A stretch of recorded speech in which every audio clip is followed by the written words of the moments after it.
মিলিটারির যে প্রধান রয়েছেন অর্থাৎ সেনা প্রধান যিনি রয়েছেন তিনি আসলে কখনো আমরা খবর এরকম পাই বা আসলে তার সাথে প্রধান উপদেষ্টার এক ধরনের মতান্তর তৈরি হচ্ছে। তিনি ক্ষমতায় টিকে থাকলে তিনি আবার শেখ হাসিনাকে ফিরিয়ে নিয়ে আসতে পারেন, তিনি একটি বিপ্লব করে ফেলতে পারেন, এরকম আপনার কি বিবেচনা এবং তাকে সেনাপ্রধান রাখাই ঠিক আছে কিনা? আমি তো দোষের কিছু দেখি না। এক, দুই নম্বর হচ্ছে যে সবই গুজব। গুজবের তো অন্তহীন গুজব, গুজবে শুনে লাভ নেই। আর সেনাবাহিনী তো আছেই, সেনাবাহিনী কিভাবে নিবে? সেনাবাহিনী তো আছে, সেনাবাহিনীর সমর্থন ছাড়া কি সরকার চলবে? চলবে না। সেনাবাহিনী তো আছেই। কিন্তু একটা প্রশ্ন আসছে এখন, সেটা যে সেনাবাহিনীকে ম্যাজিস্ট্রেসি পাওয়ার দেওয়ার পরে আমরা কোনো অ্যাকশন দেখছি না। যে হারে চাঁদাবাজি হচ্ছে, এটা তো মানে কি বলবো, চাঁদাবাজিটা মহামারী রূপ নিয়েছে। তো এইটা থেকে তো আমরা আশা করেছিলাম যে এটা সরকার একটা কার্যকর পদক্ষেপ নেবে, সেটা তো নেয় নাই। আর সেনা এই মুহূর্তে এই সময় আপনি যে দেশে এখন বসবাস করেন সেই দেশেরও তো একটা মতামত আছে। তারা কিন্তু সেনা অভ্যুত্থানের ব্যাপারে তাদের কোনো সায় নেই। আর আমার কেন যেন মনে হয় সেটা জেনারেল ওয়াকার সেই সেই লাইন সেই দিকে মানে পা বাড়াচ্ছেন না বা হাঁটছেন না। কিন্তু সরকার যদি ক্রমাগত ব্যর্থ হয়ে যায় তখন কি করবে আমি জানি। সরকার আসলে সংস্কারের দায়িত্বগুলি রাজনৈতিক সরকারের জন্য রেখে যেতে পারে এবং নির্বাচনটাকে প্রধান দিতে পারে।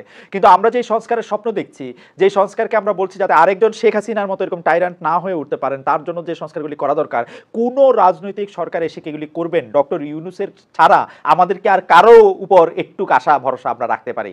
জনাব মতিউর রহমান চৌধুরী, আপনি বলবেন, আমরা ডক্টর স্বাধীন মালিক। এইটা যদি আপনি মনে করেন তাহলে তারা তো এত দীর্ঘমেয়াদী সংস্কারের প্রক্রিয়ায় যাচ্ছেন কেন?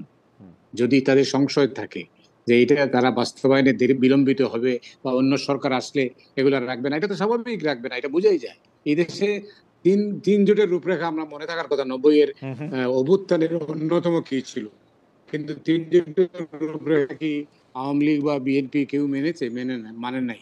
তো সেই কারণে এটাও এরকমই হবে, এটা আমরা তো আমাদের অতীত অভিজ্ঞতা তাই বলে। তারা একটা রূপরেখা দিয়ে যেতে পারে। আর নির্বাচন ছাড়া আমি আমি মনে করি যে এই মুহূর্তে যদি নির্বাচনের রোডম্যাপ ঘোষণা করা হয় তাহলে মাঠে যাবে পলিটিক্স, অন্যরকম অবস্থা হয়ে যাবে। আর নাইলে কিন্তু সরকার ক্রমশ দুর্বল হচ্ছে, আপনি নিশ্চয়ই টের পাচ্ছেন। তো এই সরকার যদি আরো সচল হইতে হয়, সবল হইতে হয়, তাইলে কিন্তু আপনাকে নির্বাচনের দিকে যেতেই হবে। স্বাধীন ভাই একদম বাস্তব অবস্থারই এটা প্রতিফলন ঘটেছে ওনার বক্তব্যে। তা আমিও মনে করি যে আসলে নির্বাচনই হচ্ছে একমাত্র উপায়।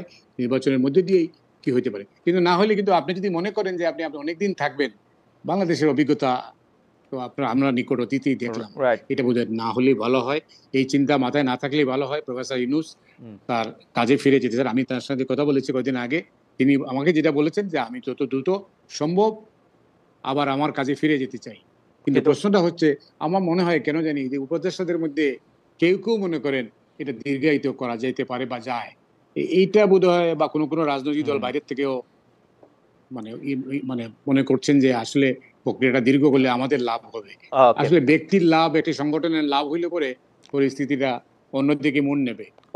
ওই যেটা আপনি বলছেন যে ওই যে স্বাধীন ভাই বলেন সচিব, আপনার মানে শেখ হাসিনার কি ছিলেন, রাষ্ট্রদূত ছিলেন, তিনি তো এই মানে সরকারের উপদেষ্টা।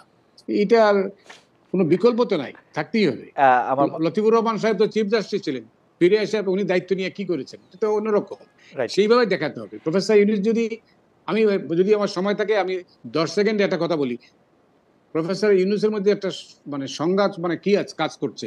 তিনি একদিকে শান্তিতে নোবেল পুরস্কার পেয়েছেন, অন্যদিকে তিনি শাসক অর্থাৎ রাষ্ট্র পরিচালনার দায়িত্বে আছেন।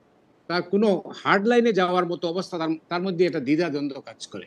সেই কারণে আমার মনে হয় এই পর্যন্ত 2.5-3 মাসে আমরা কিছুটা হইলেও তার সরকার দুর্বল, এটা প্রমাণিত হয়েছে। ওকে।